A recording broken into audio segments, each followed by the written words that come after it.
Et une, deux, une, deux, une, deux, une, deux, une, deux, une, deux, une, deux, une, deux, une, deux, une, deux, une, deux, une, deux, une, deux, une, deux, une, deux, une, deux, une, deux, une.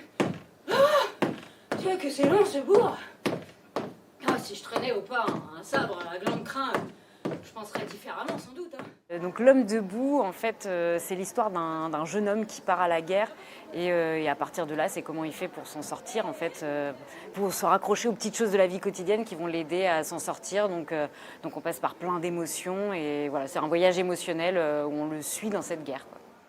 J'ai un rendez-vous avec la mort. Sur quelques barricades âprement disputées.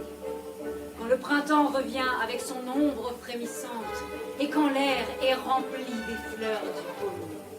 En 2014, j'ai lu beaucoup de lettres de poilus comme ça par curiosité et j'ai trouvé ça tellement fascinant que j'en ai recherché un peu dans des recueils sur internet, dans des musées et je les ai mis en forme. J'avais un mur rempli de lettres que j'ai découpées pour essayer d'en faire une histoire qui se suive en fait et que ce soit quelque chose d'assez logique.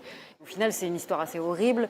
On a envie de partir un peu dans l'imaginaire et du coup, j'ai voulu utiliser la vidéo pour pouvoir mettre une distance, pour pouvoir aussi jouer avec les sentiments, les souvenirs, les fantasmes. Et du coup, j'ai fait appel à Mathieu qui est réalisateur. Et du coup, voilà, pour réaliser les vidéos. Donc c'est comme ça, on a travaillé ensemble sur la mise en scène là-dessus. Les jambes jusqu'au tibia dans la boue, sous un ciel de boue.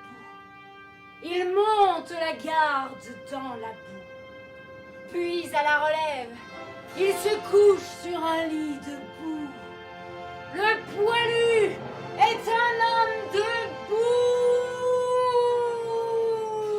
En fait, on parle beaucoup de la Seconde Guerre mondiale et qui a éclipsé un peu la première, en fait. Et alors que c'est vraiment la première guerre de civilisation, on va dire, de conflit de masse où voilà, c'est une vraie boucherie, ce qu'on n'avait pas avant. Il y avait beaucoup plus de codes avant, et donc c'était ça qui était intéressant, c'est que l'humain est vraiment bafoué dans cette guerre.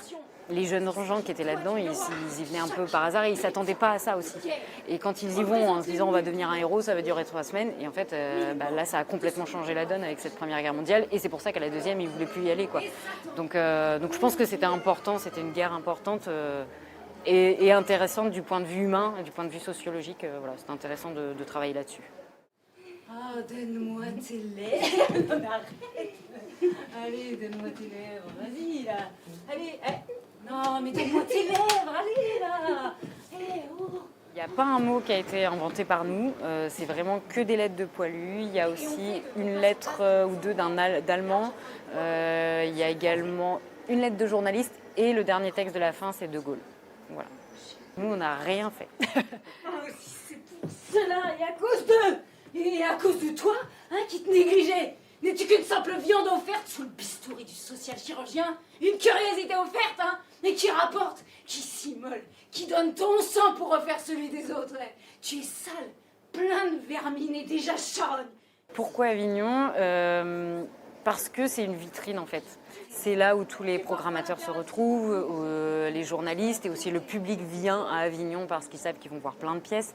Donc c'est un espèce de marché de spectacle, on va dire. Donc c'est vraiment l'endroit où on peut rencontrer des publics et des programmateurs qu'on ne va pas voir ailleurs. Donc voilà, c'était ça qui était intéressant, c'était de pouvoir rencontrer des gens qu'on ne pourrait pas retrouver ailleurs. Et du coup après d'enchaîner sur des possibilités de programmation ailleurs, de voir un peu comment le public réagit. Mais le bilan est plutôt positif, on a rencontré des programmateurs, des journalistes, donc voilà, c'est super. Si tu veux faire mon bonheur, Marguerite, Marguerite. Si tu veux faire mon bonheur,